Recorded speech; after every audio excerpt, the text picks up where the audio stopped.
I think there are as few words in the English language that have as much warmth and comfort and ease attached to it like the word home does. When we began this series a few weeks ago, we emphasized the fact that may not be so for every person, that sometimes when we think of home, we don't go to thoughts of warmth, of comfort, and security. Well, we want it to be that way. We want our homes to be a place of warmth, comfort, and security. We want to have that sense of belonging that goes with us wherever we go. And that's what this Homeward series is about, because home is not about a physical address. It's about a connection of the heart. It's about the relationships that we have with people that we do life with, that we are bound to by birth or by bonds of commitment. What can we do to bring that sense of comfort and that sense of security and belonging with us, that wherever the journeys of life would take us, we have a sense of home. We know where home is and what it is like. And today, we're going to be talking about a very specific aspect of home. We're going to be talking about marriage. And let me give this first little idea out there, that if you're here this morning and you're single and you're not married, or you're not contemplating marriage, or you are contemplating marriage, please don't feel excluded by what we're going to talk about, because the principles of all of this still apply to you. And to also point this out, to be single does not equate you being a second-class citizen in the church or in the kingdom of God. Far from it. In fact, to just point out the obvious, that Jesus was single, so there's nothing inferior about being single. It's simply a different journey, a different path in life. Today we're talking about that path of marriage. We're going to begin in Proverbs chapter 18, verse 22, this beautiful little verse that says, "He who finds a wife finds a good thing and obtains favor from the Lord." It is no stretch at all to say that the Scripture supports that God is very pro-marriage, that marriage is something that is created by God. And what is interesting in this verse is that it tells us that when we find the right spouse, and careful with that, the right, we'll talk about that a little bit later, but we find the right spouse, we're finding a good thing. And then a very interesting twist on this is we find favor from the Lord. Meaning that person that is brought into our life is God sent.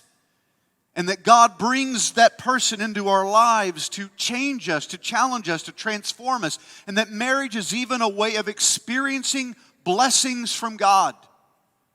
What an interesting concept, that God has favor for you.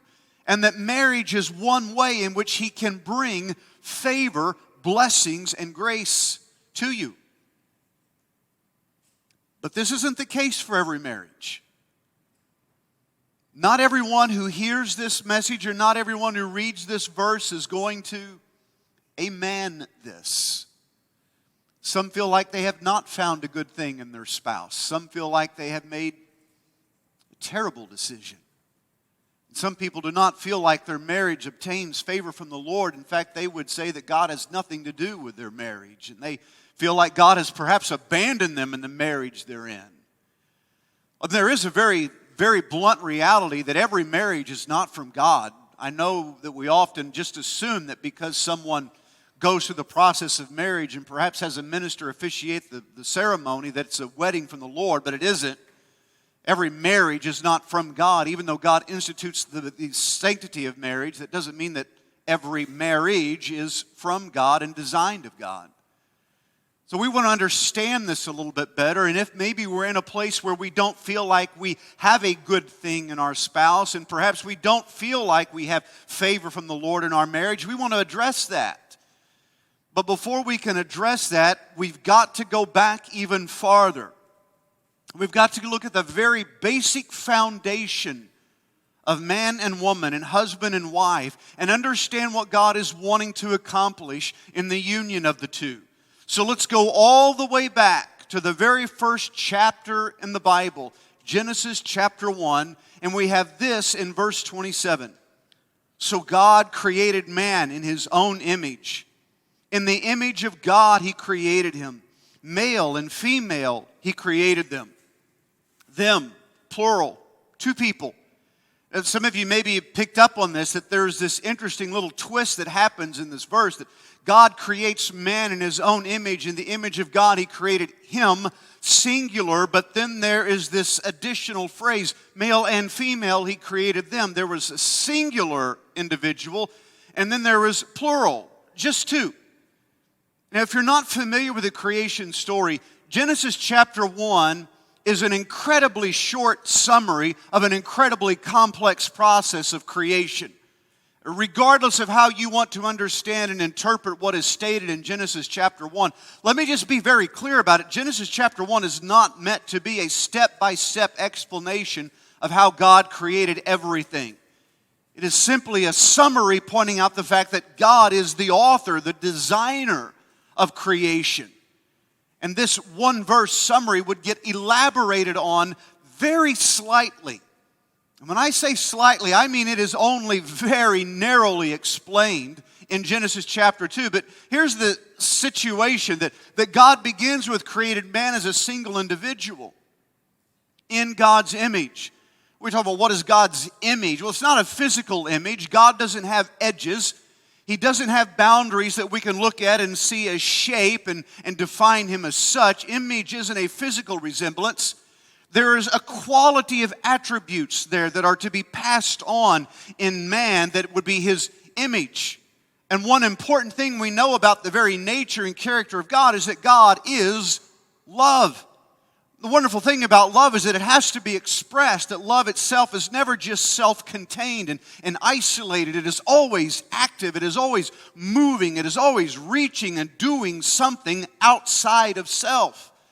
So if man is created in God's image and that image is love, then man is meant to express love. He is meant to move, he is meant to do things that are others-oriented.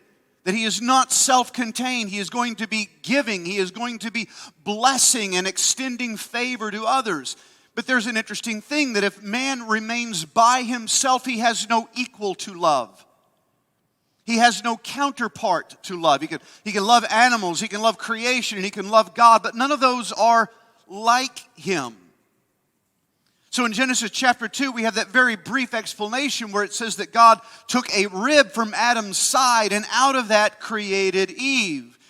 And again, regardless of how you want to interpret that, whether you interpret that literally or allegorically, see the beautiful thing that's happening there.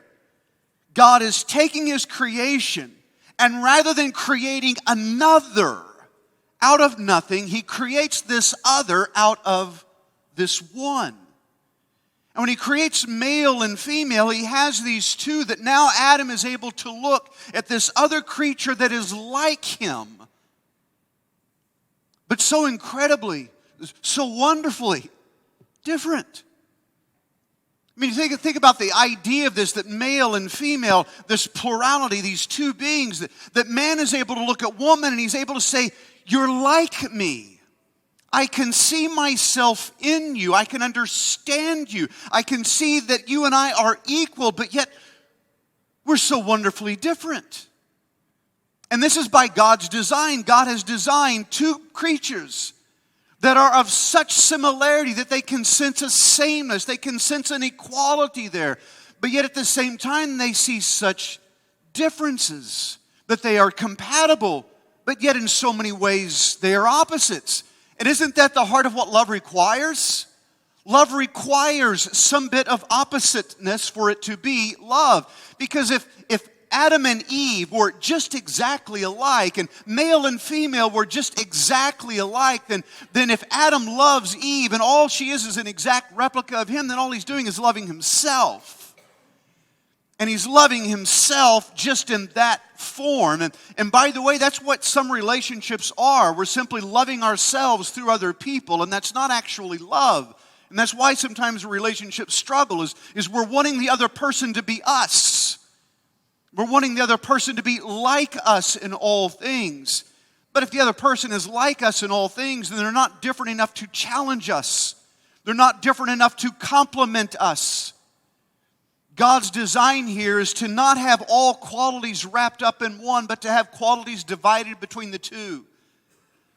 so that what I am lacking in myself, I find completion in another who is like me yet vastly different. God's created relationship. He's created a necessity of connecting with other people to supply what we are lacking as individuals. And I recognize that in today's culture, in today's day and age, to talk about male and female and to say that there are only two is a controversial statement. And it's never been a controversial statement. One of the most trustworthy fundamental aspects of human civilization throughout human history is that we are always able to understand that males act a particular way and females act a particular way. And we have traits and characteristics that are associated with being male and female that are universally recognizable. And we have very loud, very aggressive voices in our culture today that are trying to flip this and say that this isn't the way that life should operate, and this isn't the way human beings should operate.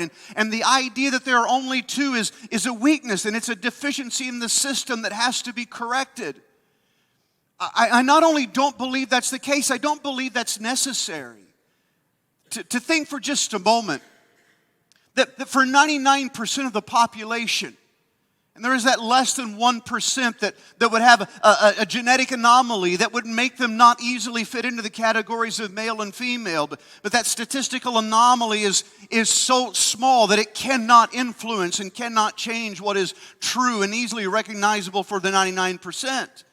So we have this male and this female, and the idea that now we have to distinguish and that there are so many genders. And this discussion began and this controversy began by saying, well, there are more than two genders, and then there were many genders, and then there was a spectrum of genders, and now there is the concept that genders is, there's a galaxy of choices of genders. And I don't believe it's necessary to recognize this, that you can be a male and have some traits and characteristics that are more commonly known to be female traits and characteristics and still be a male. And that you can be a female and have traits and characteristics that perhaps have been more traditionally known as being male traits and characteristics and still being a female. There's not a necessity to go outside of these to try to define particular nuances and to say, oh, well, I fit in this label, I fit in this category. Because in very practical terms, what does that benefit? Because if we say that there is a galaxy of genders out there that one can choose from, what is practical and helpful about that? There is perhaps within us a need and a desire for all of us to feel like we belong and to feel like we understand what category that we are in. But it's very well possible that by trying to make such an incredible variety of choices to choose from and to say, this is who I am, that we actually lose who we are. What if we were to replace the argument of trying to assign this gender and figure out this gender and go to the deeper need of asking, what am I wanting? What kind of acceptance am I looking for? Who do I want to belong to? How do I want to be defined? And if someone would push and say, but it's not really a matter of being labeled and categorized for others. I just want to find my true self. What do we mean by our true self? I mean, if you had to define your true self right now, how would you do that? Is your true self a desire? Is what you want at any given time, what you choose in life, is that your true self? Because you've probably found out in your life that your desires will change from day to day. So if your true self is fluctuating desire, will you never find your true self? Is your true self a matter of conviction, that these are principles that I hold to be so true that these are what I'm convinced to be, and so I am my convictions? And there is certainly a great degree of truth in that. Our desires and our convictions build us up, but your true self, you're not done yet. I mean, all of us are works in progress. All of us are learning more. Our character is changing, and we're understanding ourselves. We're understanding life more. So when we say I'm trying to find my true self, we really have to be more honest and say that what we're actually doing is creating a self. And that as we grow and mature, we will uncreate some of ourself because we will recognize that we have made choices that we no longer agree with. And perhaps one of the most fundamental things that we typically identify ourselves with of gender and male and female, perhaps if we work too hard on this, And we throw ourselves into a lifestyle and into an idea of having a whole galaxy of things to choose from that it may seem freeing, but it actually imprisons us because it's locking us into a search and a journey that takes us away from what we're truly looking for in life. God's plan was simplicity. I don't know any man that is only fully male traits and characteristics, nor do I know any female that is only what we would call traditionally female traits and characteristics. We are people with a wonderful variety of capabilities and understanding within us. Our personalities are different. There isn't a need to try to find the right percentage and the right mix to categorize us. That perhaps freedom is not going to be found in complexity, perhaps it's going to be found in simplicity. And the simplicity of God's plan is the perfection of love between women and men. This is what God designed in simplicity, to find and to create two people that would find within each other enough similarities to say, you and me, we are alike, but enough differences to say, you require something of me, and I will give it. And I require something of you, and you agree to give it. And together our differences come together, and we find a sense of completion. That one supplies what the other lacks, and the two are now better together. Now perhaps we might be tempted to say, but that's a Genesis ideology. It's obviously the first chapter in the book of the Bible, and the Bible being a lengthy book going over many years and centuries of time, then surely that plan would change later. Well, let's look at Jesus' plan for marriage, and we're going to notice that he reiterated the original plan. In Matthew chapter 19, beginning at verse 3, and Pharisees came up to Jesus and tested him. And to just quickly give a word of explanation, Pharisees were a group of religious people. They were extremely dedicated and devoted to their particular understanding of the Jewish faith. And they devoted themselves to the law of Moses, what we would typically call the first 5 books of the Old Testament. So these Pharisees, who we know from other parts of the Scripture had a lot of conflict with Jesus and a lot of serious disagreement with him, were trying to test him. And they asked, is it lawful to divorce one's wife for any cause? Hear the question. Is it lawful? Meaning, is this part of our God-honoring religious heritage for a man to divorce his wife for any reason? And to point out that in Jesus' day and age, that was the case. That a man would use the Old Testament law of Moses to give himself permission to divorce his wife for any reason he chose fit. Any displeasure he found in her, he could send her away. He could start anew.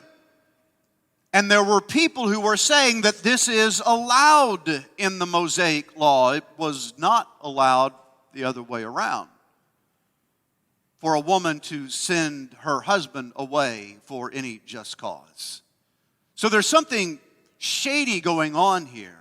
And I love Jesus' answer because he's beginning to point out there is something shady going on here. Jesus answered in verse 4, have you not read that he who created them from the beginning made them male and female? This is an important point. Jesus is being asked a modern day cultural question. How do we navigate this issue of this modern cultural problem? And Jesus bypassed that. He did not give a modern cultural answer. Because the thing about the shifts of culture and the shifts of what is happening today, those shifts continue to move and the trends change. Just because an idea is in populace today doesn't mean that it's always going to remain in populace. It's going to change. Ideas tend to give way to more tried and true foundational concepts. And this is what Jesus does, is he bypasses the contemporary debate and goes back to the basics, goes back to the foundation, that this is the understanding of men and women. From the beginning, he made them male and female. And then, verse 5, he said, therefore a man shall leave his father and his mother and hold fast to his wife, and the two shall become one flesh. So they are no longer two, but one flesh. What therefore God has joined together, let not man separate. There is a lot happening in this passage. The idea of marriage is that a man leaves his father and mother and holds fast to his wife. It's not just about a change of address that I've lived with mom and dad and now I'm going to live with her. No. It's a change in who you belong to and who you answer to. It's a change in who you care for. And that there is a shift that is intentionally chosen to say that from this point on, you will still be my mother and father, and I will still love you, and I will still honor you. But I am choosing to give my life in devotion to this, my spouse, who now takes the top place in my life above all other relationships. This is a tremendous principle that we should not miss. To hold fast to his own life means to secure this, and I'm not letting you go. I mean, put it in romantic language. Baby, ain't nobody but you, and I got you.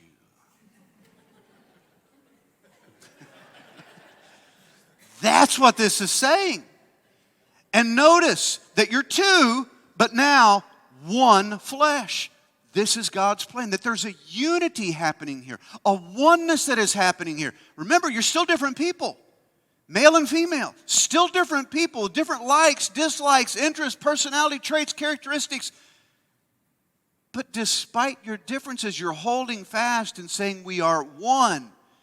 And boy, this last sentence, what therefore God has joined together, let not man separate.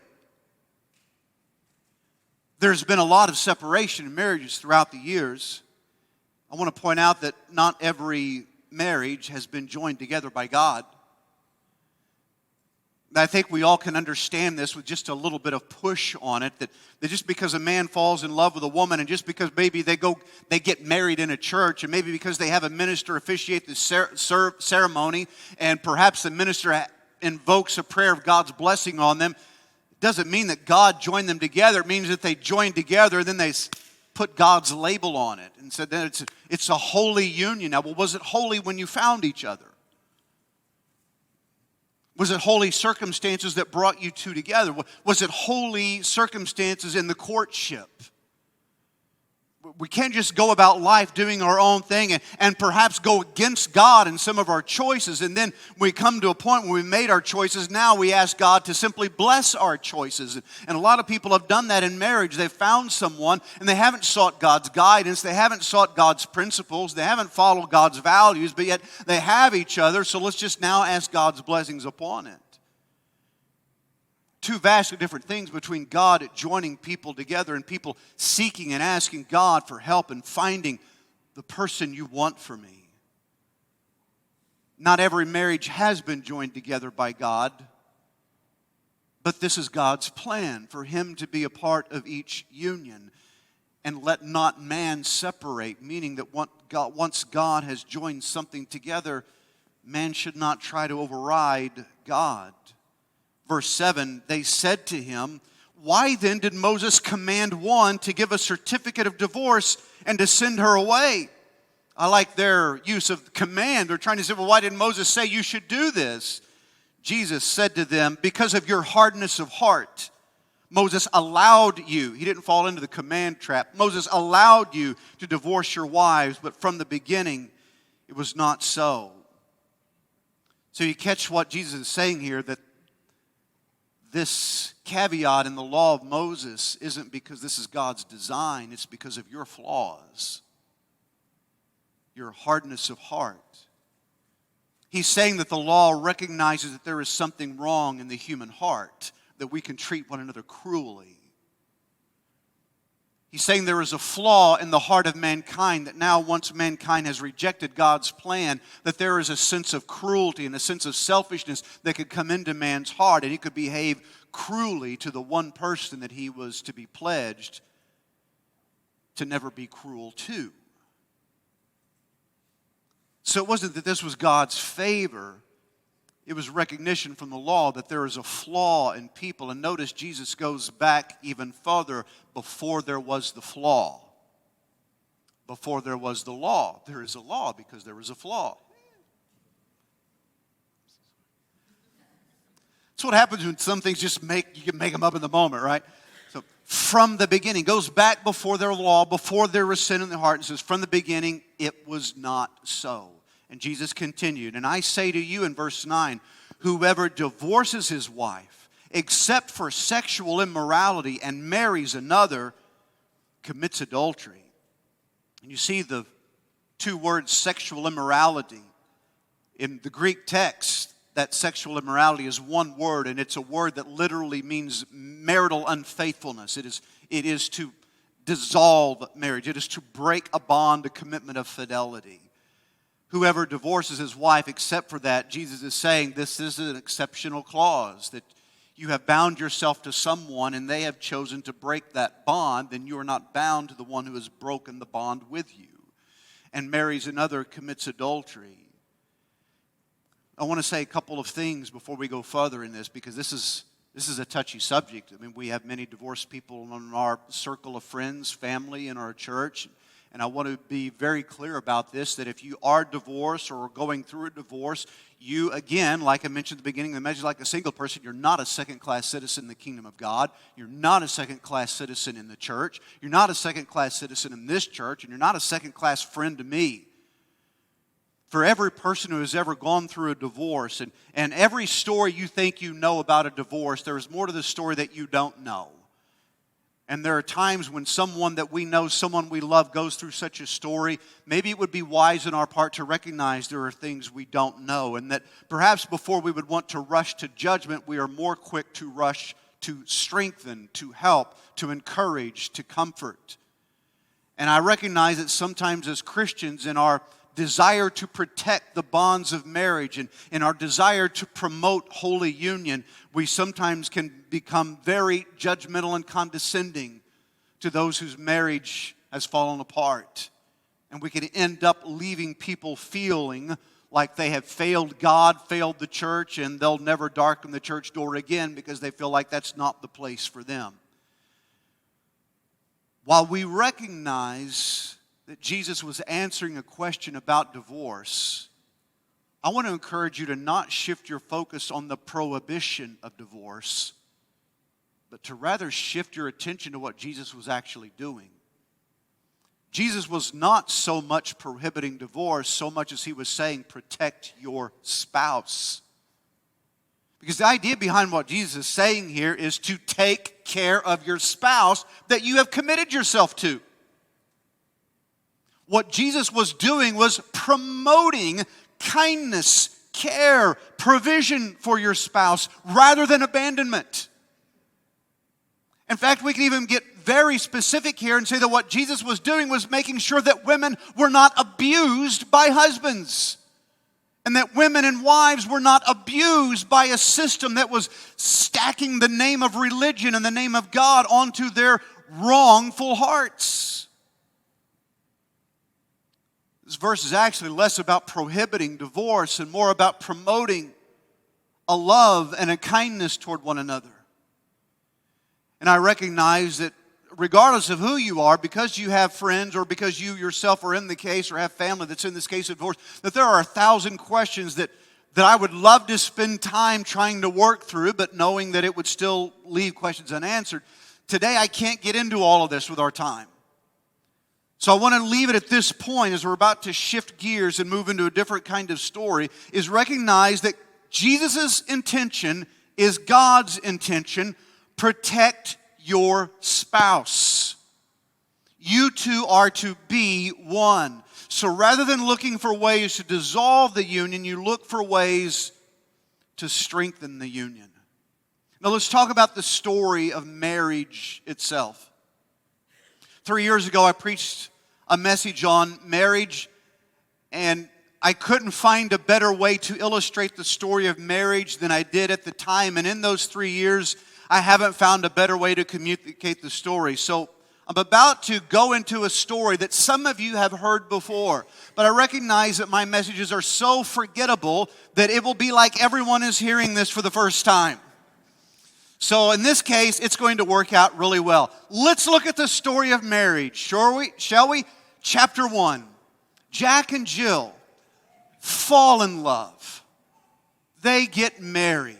Oh, look at the hope in their eyes, the glow in their face. I mean, they glow so well. I mean, he's golden. I mean, how he's glowing with love and affection. And what do people do? They have the commitment, they have the desire. They say, let's make this commitment official. I recognize that we can say, you don't have to have a church and you don't have to have a marriage certificate to have your commitment to one another. I get that. But the wonderful thing about commitment is it's not something you want to keep private. And the wonderful thing about commitment to your husband and wife is something that you're actually announcing to your friends, your family, your neighbors, to whoever. You're saying proudly, hold me accountable. This is who I am committing my life to. And so they go to the chapel and they're going to get married. And they have this life. That would make a good song, wouldn't it? And so now they have this life plan. This is going to be our life together. Hopes are high. Let's go to the next chapter. The honeymoon has begun and life is off to the races. Boy, look at the eagerness, the excitement, the energy that Jack and Jill are putting toward their marriage. And everything that they're living for is toward this goal, this prize.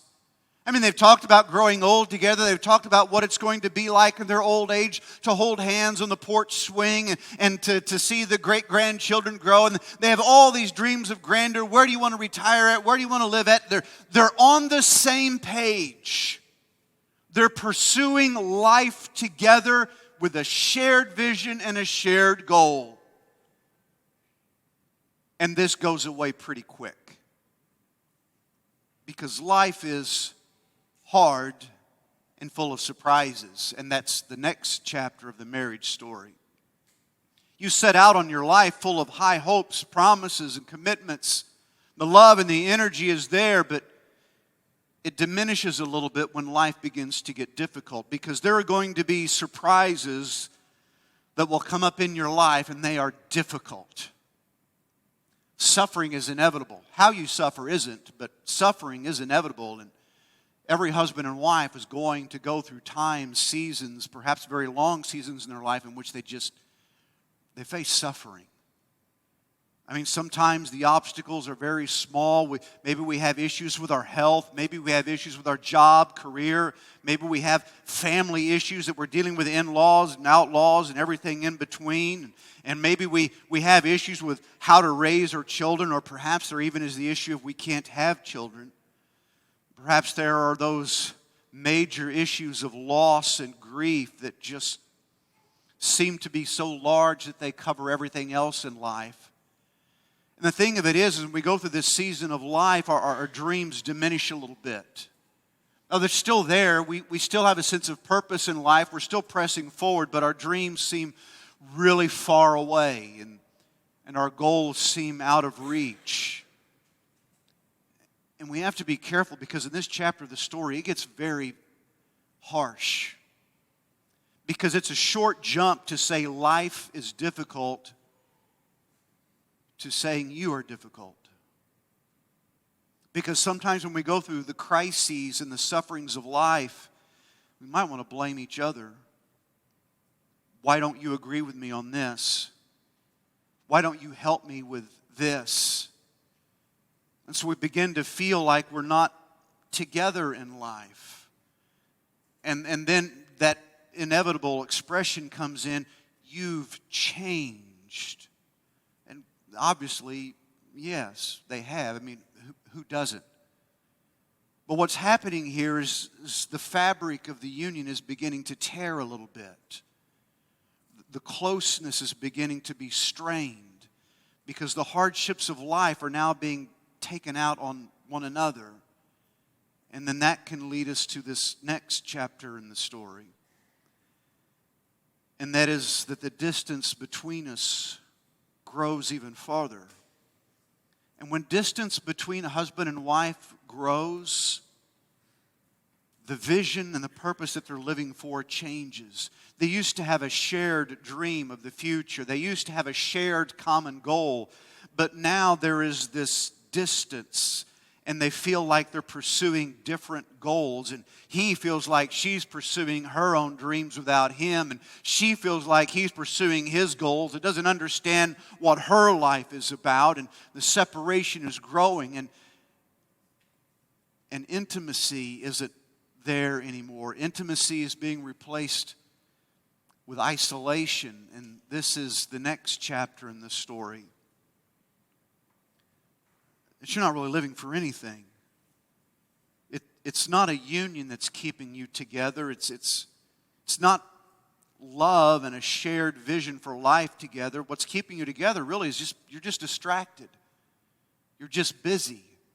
And it's at this point where you're so far apart from one another that you don't feel like husband and wife. You feel more like roommates, and you don't feel like you're sharing a life together. You just feel like you're managing the business of Home Incorporated. You don't really have conversations anymore. You have business chats as you take care of the business of Home Incorporated. And if you have conversations that really begin to be personal, well, they tend to dissolve into bickering. And for many people, this is the last chapter in their marriage story.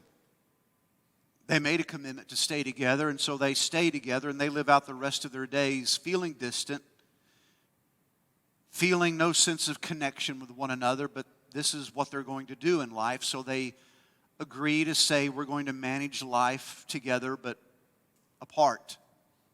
Some people will take their story in a different direction, and they'll take this next chapter of the story, and they will part ways. The energy is gone, the passion is gone, the vitality is gone, the pursuit of a common dream is gone. There's been so much hurt, so much bitterness, so much anger, so much resentment going on that there's a choice made that I can't live with this kind of resentment. I can't live with this kind of anger anymore. So they abandon the dream and they walk away. It's done. And for some people, there is a profound sense of failure here because this isn't what they signed up for. What's wrong with me that I would have been so blind to not see this coming? Or what's wrong with you that you became so different that you would wreck my life in this way? They may be able to be friends at some point, but there's a reality now of just feeling like they've failed. They've let themselves down. They feel like they've let each other down. They may feel like they've let their family down. They may feel like they've let God down. But I want to be clear about this. Everything in every chapter of this story has been a choice. Everything. There are things that happen to us that we didn't choose, but how we respond to them is completely our choice. Everything. And that also means that this does not have to be the final chapter of our story. There is an alternative possibility, and I think we can choose this next chapter of our story.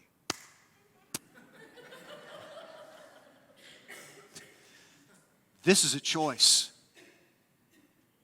Because Jack and Jill that started out so long ago with eyes full of hopes and dreams can still live out hopes and dreams, even with incredibly terrible sense of fashion. I mean, and there even is still difference, right? She's ready for the tango, he's ready for Saturday Night Fever. But they find a way to make it work. They're still dancing. This is a choice. Life in marriage is not at its best at the beginning. It's at its best right here. When you faced the hardships together.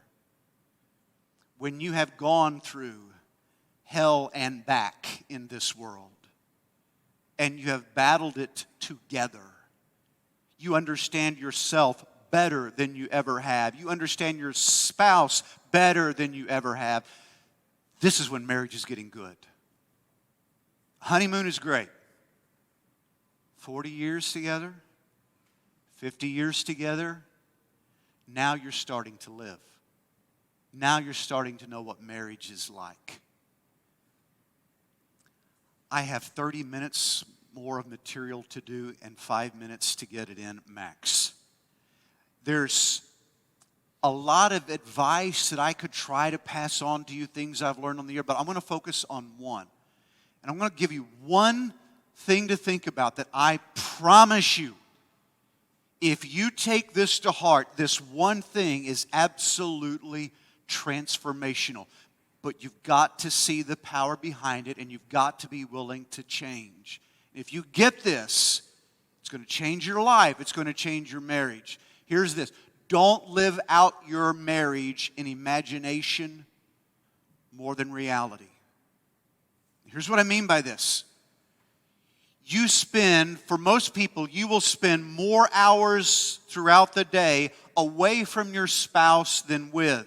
Even when you're in the house together, there are both responsibilities that you're trying to do, things you're trying to accomplish, and even if you're physically nearby, you're not necessarily connecting with your spouse. We spend most of our time in our relationships in our imagination. We think about what was said. We think about what will be said when we continue this conversation. We think about how they have acted. We think about how they responded to us, or we think about how they will respond. We think about how they will act toward us. We think about what they are thinking. We think about what they are doing. We think about what they are wanting. And all of this takes place in our imagination. And once we begin to think about how these conversations go, once we begin to think about how our spouses act and treat us, feelings form that become very real, even if they're based solely in our imagination. And we can feel anger or we can feel happiness entirely throughout our body based solely on imagination. And we're not feeling things based on reality. We're feeling things based on what we have thought. We have had conversations in our mind with our spouses and have acted out scenarios in our imagination with our spouses, and they had no input. They had no chance to explain. They had no chance to ask questions. We resolved the scenarios completely in our imagination. And then at the end of the day, after we have had imaginary conversations, scenarios, and filled out forms and managed dreams all in the hearts of our minds without our spouse's input, then at the end of the day, we come back to them and we treat one another as we have assumed them to be. We don't treat our spouses as they are. We treat our spouses as we have assumed them to be in our imagination. We have started and finished conversations in our mind. We have assumed their responses. We have assigned motives to them. We have not treated them as they are. You really want to know an ugly secret? We have not treated them as they are. We have treated them as we have decided that they are. And in a very cruel sense of irony, it says perhaps less about them and more about ourselves. Because what if our imaginations that are fueling the story we have in our marriage about our spouses, what if they are not fueled by who our spouse actually is, but what if they are fueled by our fears, by our insecurities, or by our pride, or about our selfishness, and our imagination is running on the fuel from the worst part of our soul, and then we assign that to our spouse? What if the worst of us is coming out in our imagination and we have molded our spouse to fit that? Scripture gives us a different course of action. Ephesians chapter 4 verse 31 says, "Let all bitterness and wrath and anger and clamor and slander be put away from you, along with all malice." All of this is stuff that happens in the imagination. Every single one of it starts there. All of this is internal noise. You want to have a happy life. You want to be able to connect with people. You want to be able to relate with other people. You want to have a healthy marriage. Get rid of the junk that is in here and quit throwing it at your spouse. Because if you let bitterness, wrath, anger, clamor, and slander roll around your imagination all day, then it's eventually going to be vented out on whoever's going to be a prime target, and whoever works to be a better prime target than your spouse, because they're stuck with you. They're in the same household. They're in the same address. They can't run away. Not easily. And so at the end of the day, all of the noise that has been going on within you is directed toward them. This is the world of imagination gone wild. If your marriage is lived in your imagination, it's going to get ugly.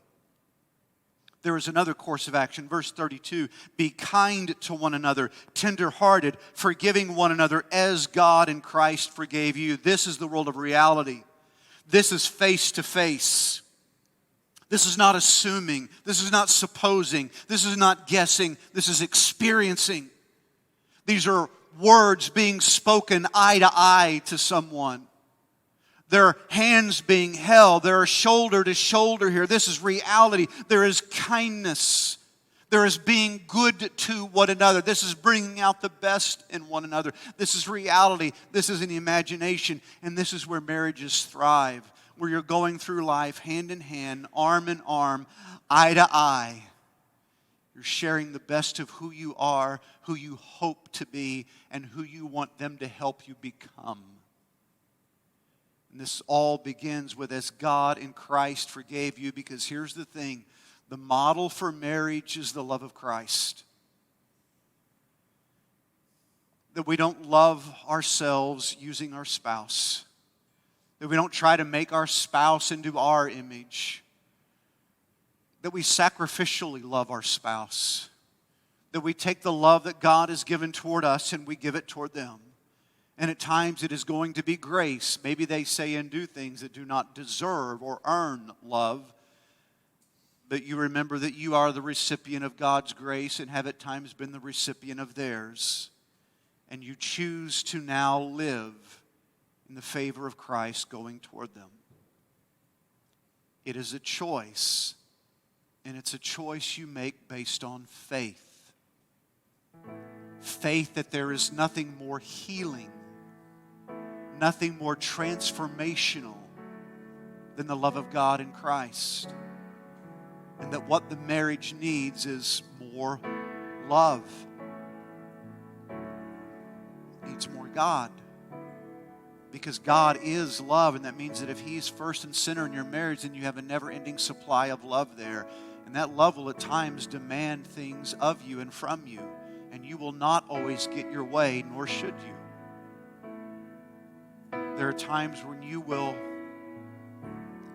exalt your spouse's needs above yours, because at that moment you believe that the higher good is going to come from you promoting him or her rather than self. Now, if you want to have this kind of marriage, you first have to have this kind of soul. And you can't have this kind of soul unless you have Christ living in your soul. So the first thing that I want to do today is encourage you to ask Christ to come into your life.